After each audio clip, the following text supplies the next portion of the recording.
Hey y'all, welcome back to my channel, Rolling with Honey's Folks. It's your girl, Honey's Folks. How y'all doing? All right, y'all. So y'all got a story time for me today. But before we get into that story time, you already know what to do.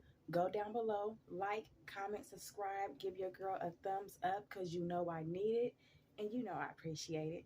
All right, y'all. So we are still in the Halloween edition.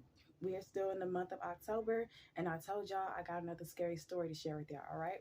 So if you're ready to get your roll on, let's roll right into this story. All right, y'all. So it's 2008, and I am in the process of being trained as a security guard at the Cover Studios. For those of you that don't know about the Cover Studios, jump on Google, do your research, find out what you need to find out. Those of you that know what's up with it, y'all know.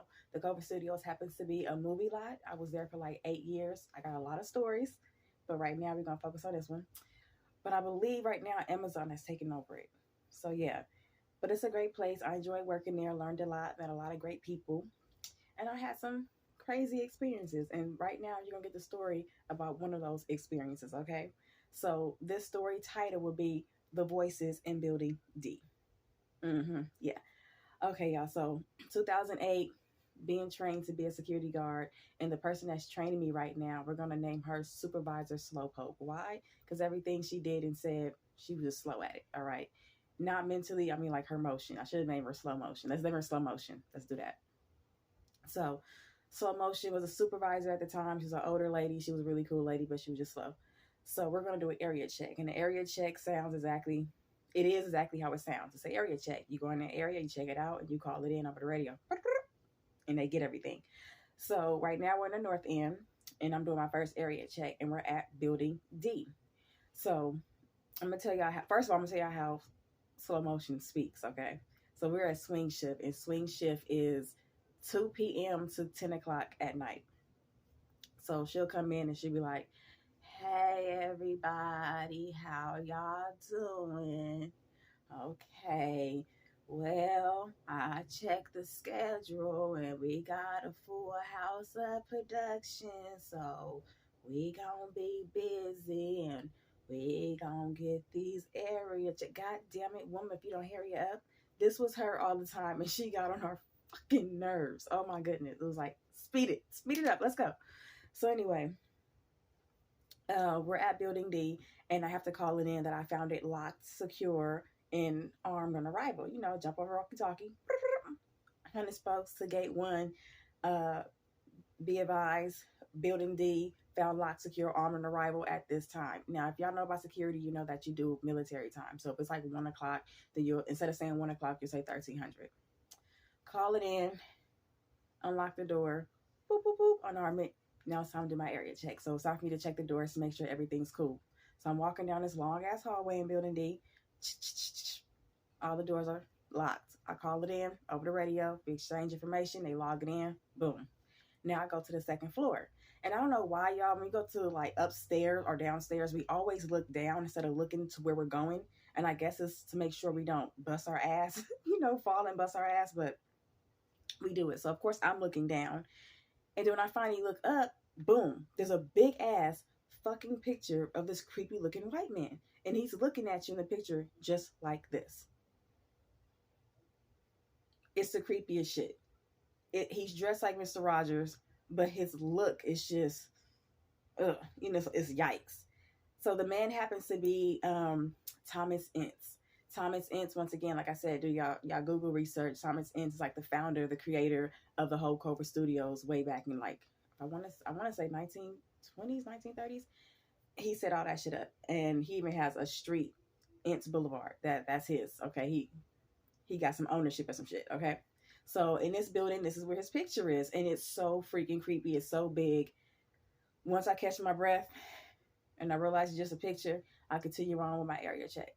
So I'm on the second floor. I'm hitting doors. Now, as I'm coming on this one door, I want to say it's room 210, right?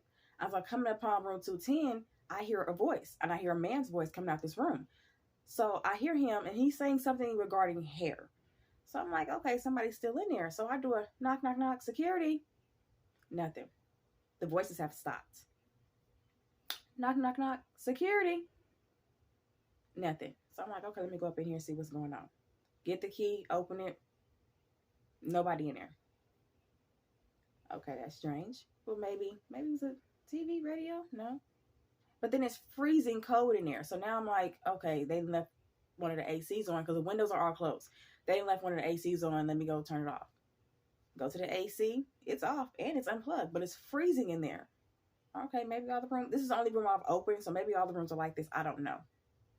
I walk back out. I continue my area check, checking the doors. Bust the bitch to come back. I'm coming back upon room 210, and I hear this man's voice again. So I'm like, what the fuck? Open the door, go in there, nothing, and it's still freezing cold. Okay, that's weird. Close the door back, lock it. I proceed downstairs. Midway of me going down the steps, I hear my name. Clear as day, I hear my name being called. So I'm like, okay. So I'm thinking it's supervisor slow motion. So I go, huh? Nothing. Yeah, you called me? Nothing. Continue downstairs, like, wait a minute. Open the door. I'm like, yeah, did you call me? And she was like, no. You sure? I just heard somebody call my name. No, I didn't call you. Okay. Go back in there. Boop, boop. Hit the alarm. Lock it back up. I call it in. So I'm talking to her because we're about to go into another building. And I'm like, you sure? She was like, I'm sure. I was outside the whole time. And I said, okay. I said, well, and also up in 210, I'm hearing voices, but I opened it. There's nobody in there. It's freezing cold in there. I'm just to let you know. Thought I was tripping. I'm not on anything. I didn't smoke nothing, didn't drink nothing. I'm sober. I'm just letting you know. And she goes, bitch, what that mean? No, what the fuck is that? So she goes, that's probably them ghosts. Then what? Come again, bitch. Then what? No, I need to speed this shit on up right now. And she goes, yeah, I haven't seen anything myself, but I didn't hear stories from other people, productions, and other people that work here. Might want to talk to Graveyard, but don't tell nobody. I told you we can't talk about it. We can't talk about it, bitch. I'm about to go ahead and snatch my resume back. I don't need to be here. Wait a minute. So we continue on our area checks, and in other buildings, we have other situations going on. But right now, we're on Building D. So that was my first experience with Building D, right? So now we go on. It's a year later. And me and the stage manager, I'm going to call him Smoke a Lot because this man can smoke some cigarettes. So Smoke a Lot and I, the stage manager, we had to go to Building D because it's a production in there, and I got to talk to him about whatever.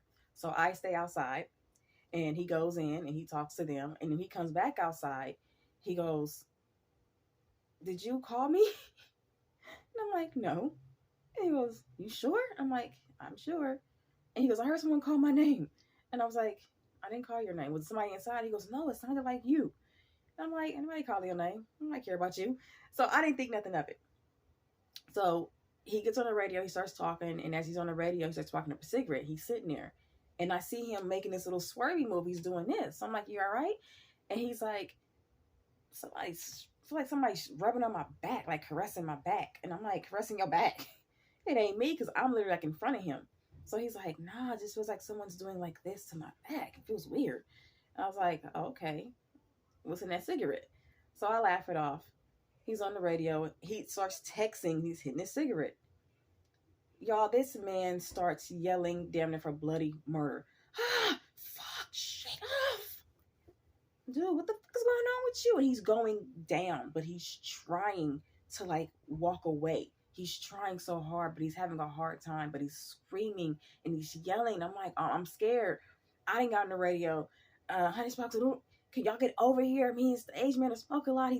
He's having a, I need the paramedic here, because we had a lady, I forgot what we called her, but she was like pretty much like the paramedic on the lot for whatever. So everyone comes over, and two of the guys from that jumped out of building C had heard it. And there are two other workers. I think they work in like electrical. So they come over there and they pick him up. And as they take him literally like 7 feet away from the building that he was trying to walk away from, Building D, he just stops and he just stands up. And he's like, he just like shakes it off. And they're like, dude, you're all right? He goes, man, bro, something fucking attacked me right there. Something attacked me. And I'm looking like, what? He was like, you seen it. He's looking at me, he goes, you seen it. You watched me. I was just standing there. I'm like, yeah. He goes, it felt like somebody was stabbing me in my back. So one of the guys that picked him up, we're going to name him Raul. Cool Spanish dude. He was a Cuban guy. He was really cool. So he goes, I went through the same thing a couple of days ago. I was there and I smoked a cigarette and something felt like it just hit me from the back. So they're having the same conversation because they had the same experience a couple of days apart. And they were just sitting there doing the same thing, just smoking a cigarette. So as they're having that conversation, everyone's looking around and they're looking at the building. They're just looking at that building. So I'm like, okay, it's some real crazy stuff going on because I don't like their looks. And this conversation is just like, wow. So that's then. Now it's 2012. It's 2012. I remember. And we have another production. I can't say the production name, but that's the name them the Stripes. So the Stripes are in production and they're in building D. And they're on the second floor. And the guys that's on the second floor are these young college guys. I think they were actually interns, but I think they were probably assistants. But anyway, they're up in there and they're playing with these little Nerf guns. And you know, the ones that shoot out and they stick against the wall, the little darks. So they're playing with that. So one of them thought it would be funny to hit that picture of Thomas Ince like this. He hits it, dart goes right there in his forehead.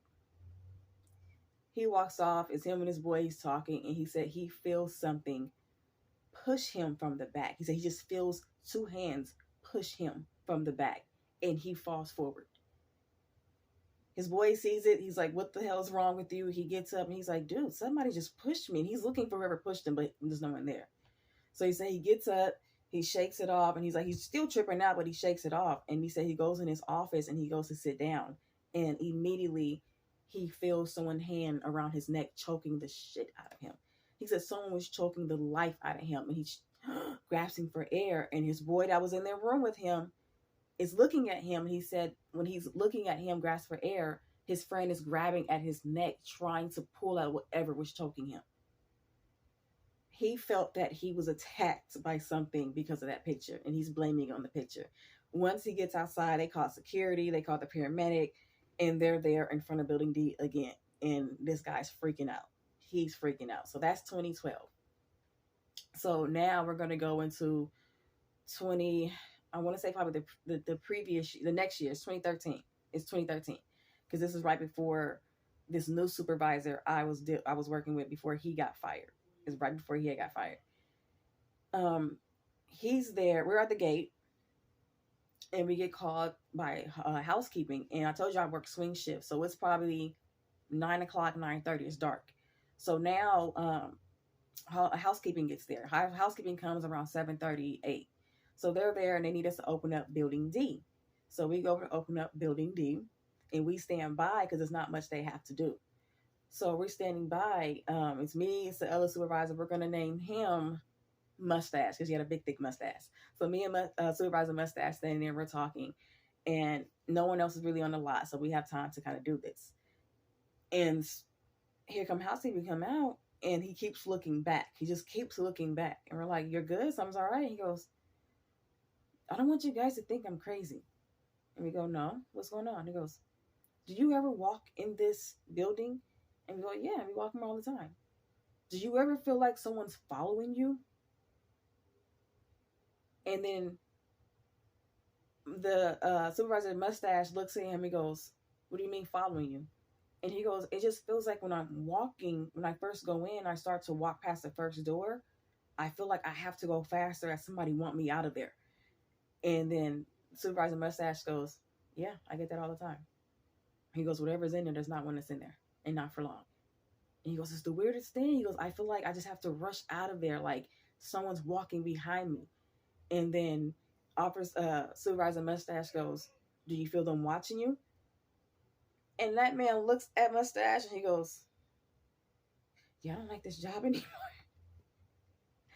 So everyone's had different experiences there, but most of the experience that I've been able to give like this to is because they're having these conversations in front of me. So it's so weird.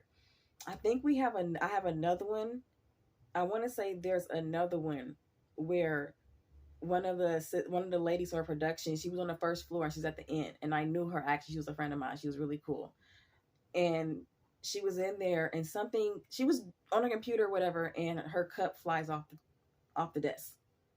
Her cup just flies off the desk. And she said at that day she was upset.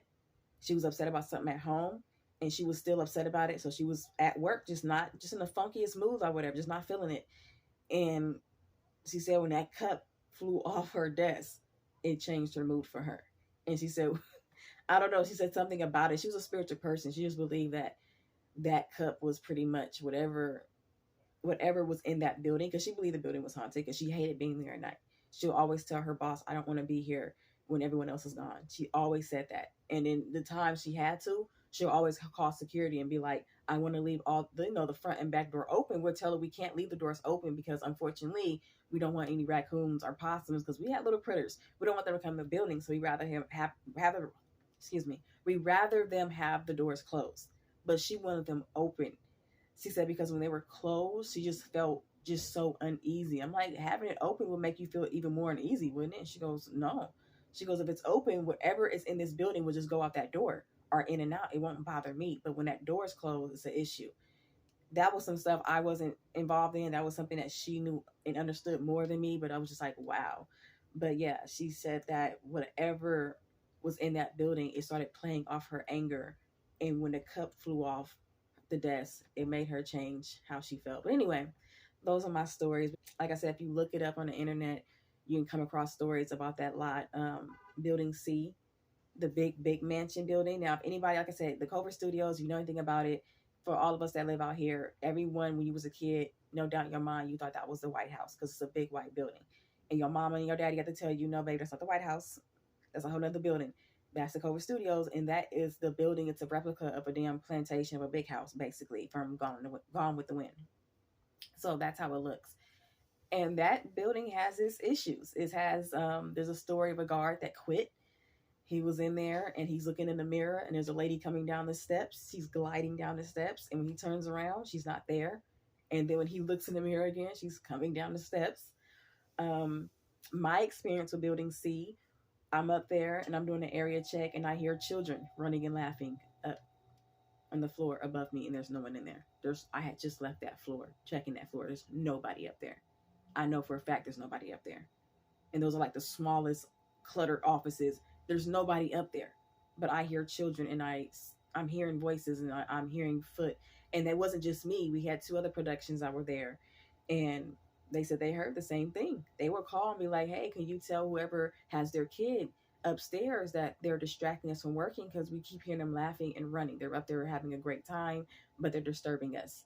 And we're like, man, there's no one's rented out that floor. It's empty. And then it's like, what? And people are creeped out. We do have another story above stages where an electrician, or I think he was a carpenter, he was up there working, and a guy approached him in old time clothing, like from, I guess, at the 1930s, 1920s. He approached him and threatened him, told him, don't mess up this, don't mess up that, I'll kick your ass. Like, he was talking big to this man, and it pissed the man off, and it kind of made him scared. So he goes downstairs to security, and he tells security, hey, this guy just threatened me, I don't know who he is, blah blah blah blah blah. And they pull out a book so he can describe who this person is. And when he points who the person is, it happens to be a guy that they was like, yeah, he's been dead for like 20 plus years now. And they said the guy was like, good to know, I won't be coming back. Yeah, it's been some crazy stories. But that's all I have for you guys tonight with that one. And I hope I think I have another one for you before October ends. I think I have some more. But anywho, I hope you guys have a great Halloween. I hope you enjoy yourself. You should be seeing this very soon. This weekend, I believe, is A Taste of Soul and Black to the Block. I plan on attending both, because that's fun. That's some good content. That's some good networking. I think I'm going to hit up both of them. So if I see you guys there, I see you guys there. Say hi. Show some love. Okay? We human. We people. I see you. You see me. He see us? Yes. All right, y'all. So have a wonderful night. Be safe. And thank you for rolling with Hunters, folks. Yeah. All right, y'all.